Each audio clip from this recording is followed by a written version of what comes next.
જામનગર, પરંતુ રાજકોટના ધોરાજીમાં પણ કમોસમી વરસાદ. બપોર બાદ ધોરાજી અને આસપાસના વિસ્તારોમાં વરસાદી માહોલ છવાયો. કમોસમી વરસાદથી ખેડૂતો ચિંતિત છે. ઘઉં, ચણા, જીરું, લસણ, ડુંગળીના પાકને નુકસાનની આશંકા છે. તો જામનગર બાદ રાજકોટના ધોરાજી પંથકમાં પણ કંઈક આ જ પ્રકારનો માહોલ છે જોવા મળી રહ્યો છે. આ દ્રશ્યો પણ આપ જુઓ કે જ્યાં રોડ ભીના થઈ ગયા છે. વરસાદી વાતાવરણ જોવા મળ્યું છે.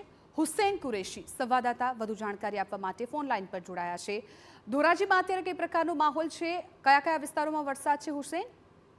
જી હા, ચોક્કસથી કહી શકાય કે આજે વહેલી સવારથી ધોરાજી તથા આસપાસના ગ્રામ્ય વિસ્તારોની અંદરમાં હવામાનમાં વાદળછાયું વાતાવરણ જોવા મળ્યું હતું અને બપોર બાદ છે તે કમોસમી વરસાદ છે તે વરસતા ખેડૂતોની ચિંતામાં નોંધપાત્ર વધારો થયો છે.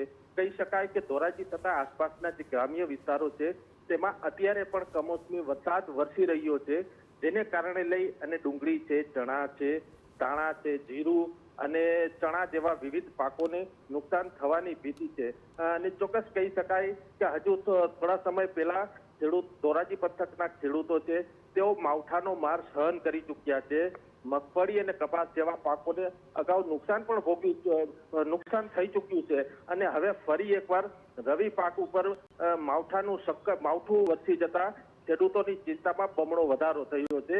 જી બિલકુલ હુસૈન, આભાર સમગ્ર માહિતી બદલ. તો ખાસ કરીને ખેડૂતો અત્યારે ખૂબ ચિંતિત જોવા મળી રહ્યા છે, કેમ કે એક તરફ કમોસમી વરસાદનો માર, ત્યારે ફરી શિયાળામાં વરસાદી માહોલ છવાતા શિયાળુ પાકને નુકસાનની ભીતિ.